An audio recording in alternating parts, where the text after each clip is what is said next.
O Ângulos Ideias está de volta e o tema do programa de hoje é aborto. E a gente está aqui, vou reapresentar a vocês as nossas três convidadas. Renata Reis, que é advogada e membro da Associação Nacional dos Direitos Humanos. A Patrícia Araújo, que é enfermeira e atende na maternidade Nossa Senhora da Penha, que é administrada pelo Instituto Aqua, em parceria com o governo do estado do Maranhão. E a Mainara Costa, que é professora e antropóloga. A gente estava discutindo agora há pouco, antes dos comerciais, no primeiro bloco, você falou uma coisa interessante, políticas públicas, né? Então, a gente pode voltar com esse debate perguntando para você que é da área da saúde, Patrícia, como que o setor público pode acolher essas mulheres que já fizeram ou já realizaram aborto e que querem ser mães novamente. Como é que é o modus operandi, como é que vocês lidam com essas pessoas que já passaram por essa situação? O atendimento ele é voltado para um atendimento acolhedor e humanizado. Nós temos, quando o aborto ele é legal, nós temos um pré-atendimento, temos o atendimento durante aquele processo do aborto, no caso do aborto legal, né? Temos o atendimento durante e o pós, que é feito por uma equipe multidisciplinar.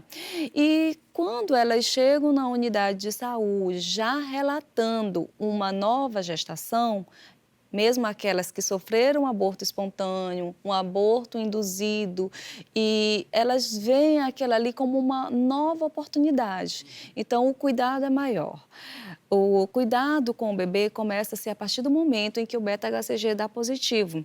E como é que elas podem fazer esse cuidado? Cumprindo o pré-natal de forma adequada, cumprindo o calendário vacinal da forma que é orientada, né? Da forma correta, cumprindo todas as etapas, todas as doses. Isso é importante enfatizar para elas que o fato de fazer uma ou duas vacinas, se elas não cumprirem todo o esquema, não significa que elas estão imunizadas e até mesmo imunizando o bebê delas, né?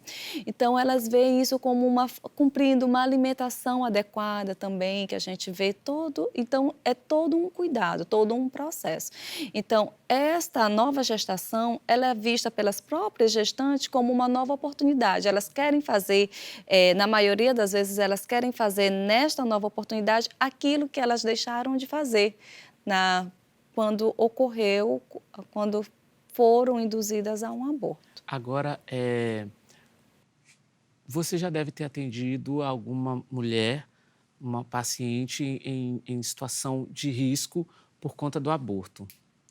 Como é que você vê a forma como a mulher lida com essa situação, como a paciente lida com essa situação do aborto? Medo, vergonha, insegurança, tudo isso, né? E assim, na maioria das vezes, quando se tratando do aborto clandestino, o aborto ilegal, eles são realizados numa situação fora de plena qualidade de saúde, por profissionais despreparados, por meios perigosos, né?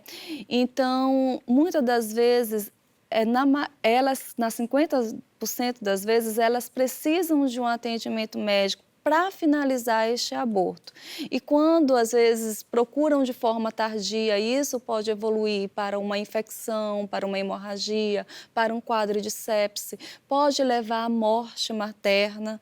E, como já foi falado aqui também, para cada 5 mulheres, uma, pelo menos na idade até 40 anos, ela já realizou pelo menos um aborto.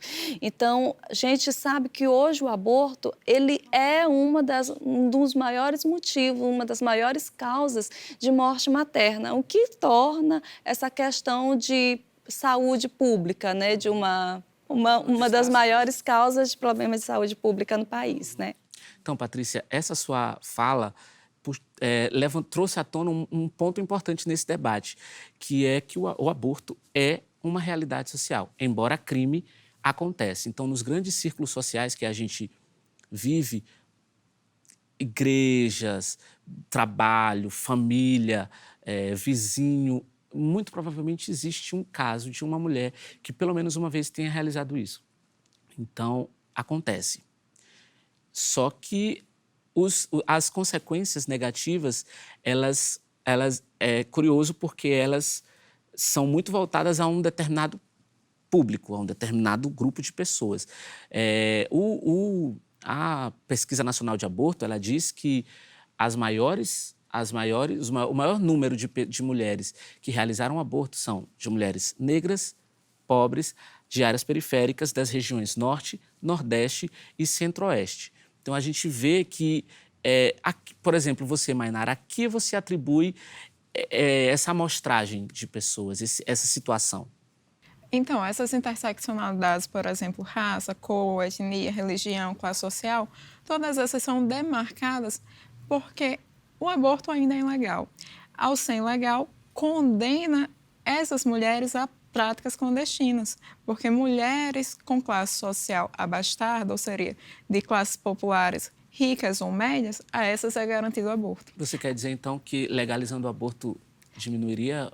Teríamos uma redução de morte, teríamos uma redução de risco e, por conseguinte, teríamos uma redução de danos a essas mulheres. E você falar não quer dizer que o aborto não iria acontecer. O aborto é um fato social total que acontece em qualquer cultura, em qualquer cidade, em qualquer dimensão social que a gente possa pesquisar. Acontece o aborto. Criminalizar não reduz. Legalizar reduz o quê? Não o aborto necessariamente, mas sim as sequelas e as mortes. Quanto às políticas públicas que estávamos tocando, uma vez que há exceções à permissibilidade, o Estado deve estar preparado para atender essas exceções à permissibilidade.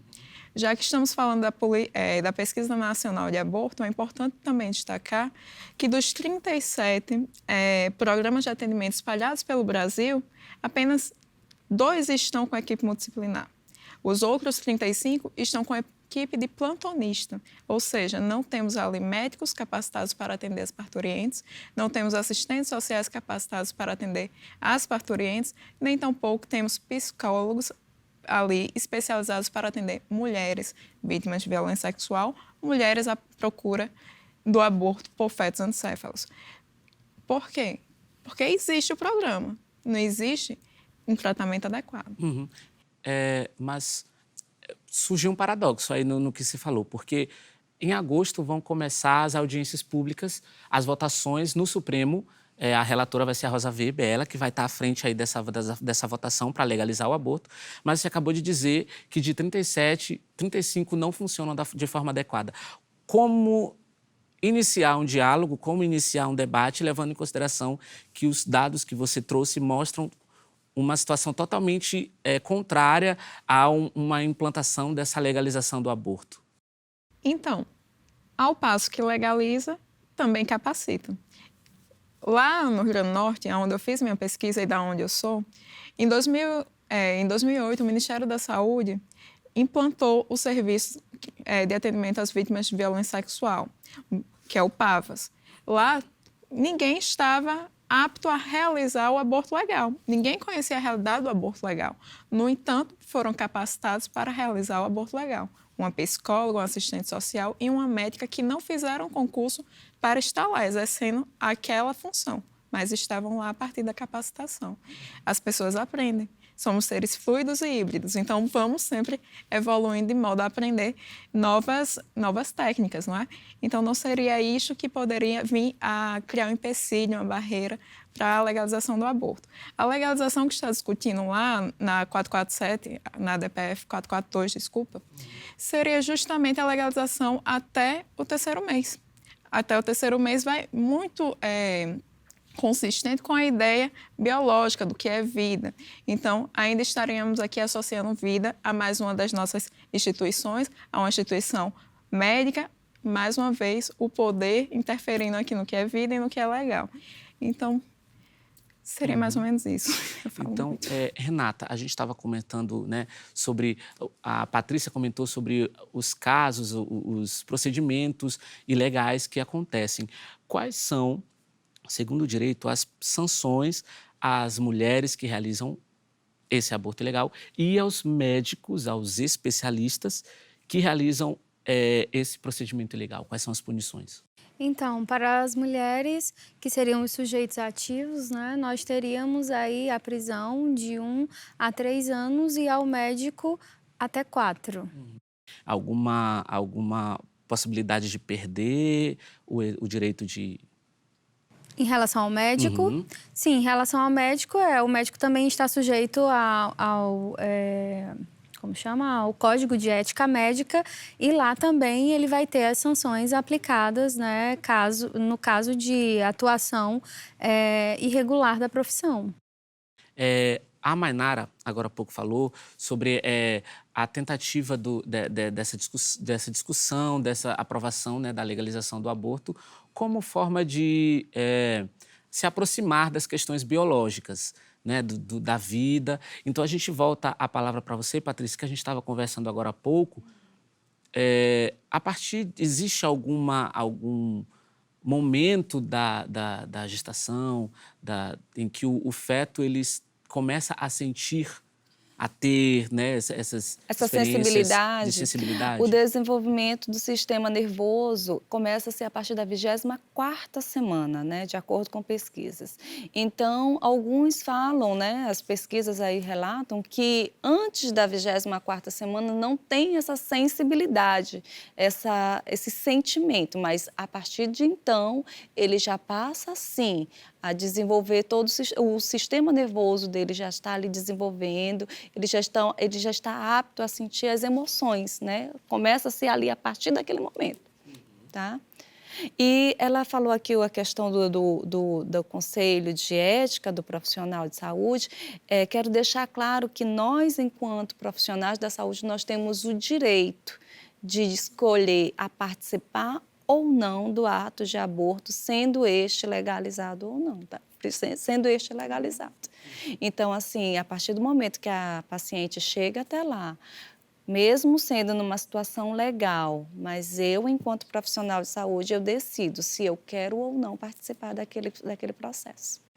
Isso que você falou levanta uma Só outra questão, né? lembrando, realmente, o profissional de saúde pode utilizar da objeção de consciência, que é a escusa por algum preceito moral, ético, filosófico ou religioso que ele venha a ter. No entanto, a gente tem que lembrar que o mesmo código de ética ressalva o quê? Se for só ele, o profissional, para atender, se a paciente estiver ali com algum risco de vir a falecer, então ele vai ter que atender. Então, mais uma vez, vamos ver o quê? Se sobrepondo à autonomia da mulher, à escolha da mulher, em favor da liberdade do médico. Lembrando-se disso que, neste caso, da objeção de consciência, deve seguir aqui esses parâmetros. Não é simplesmente levianar e dizer, não quero. Tem que ser um não quero justificado e, principalmente, deve ter outra pessoa e a paciente não está com risco ali de vir a óbito. E como que você analisa essa dicotomia entre o direito à vida e o direito da mulher a ter liberdade sobre o próprio corpo? Lembrando que o aborto legal, ele vai tratar ali até a 3ª semana. Não estaremos Terceiro ali... mês. Até o 3º mês, desculpa. Não estaremos ali falando de vida propriamente dita. Uhum. Não estaríamos ali conforme o conceito da medicina, nem tampouco o conceito do direito, estaríamos ali falando de vida. Então, haveria ali a possibilidade da autonomia dos direitos reprodutivos e sexuais da mulher se sobrepondo à liberdade do indivíduo. Uhum. A gente vai continuar já indo para o final, porque eu acredito que cada uma de vocês trouxe uma carga de informação que foi muito, muito importante para tentar elucidar, deixar mais claro essas questões que ainda são muito nebulosas para quem vê assim de longe. Então, às vezes o judiciário ele carrega um peso muito grande ao colocar essas questões o tempo todo em pauta e, às vezes, é esquecido o fato de que os 3 poderes podem trabalhar juntos.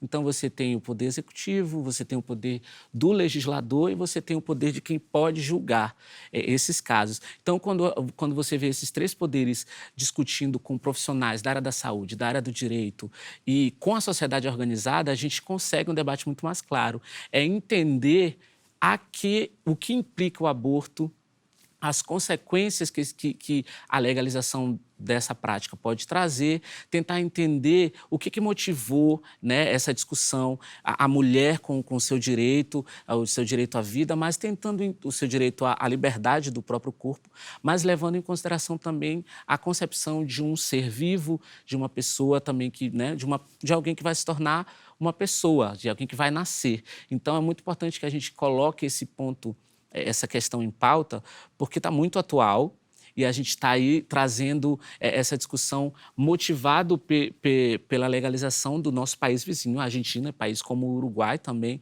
Então, acho que é preciso mesmo a gente colocar esse tema em pauta, discutir. Por isso, eu já queria agradecer a presença de vocês, queria agradecer novamente a presença de vocês por virem aqui no nosso estúdio trazer essa informação para o nosso telespectador ficar bem mais informado. Muito obrigado pela presença de vocês. Pessoal, o Ângulos Ideias de hoje vai ficando por aqui, mas se você quiser acompanhar esse programa ou outros que a gente já teve aqui com outros temas, você pode nos acompanhar através do nosso canal no YouTube e das nossas redes sociais, Facebook e Instagram. Até a próxima!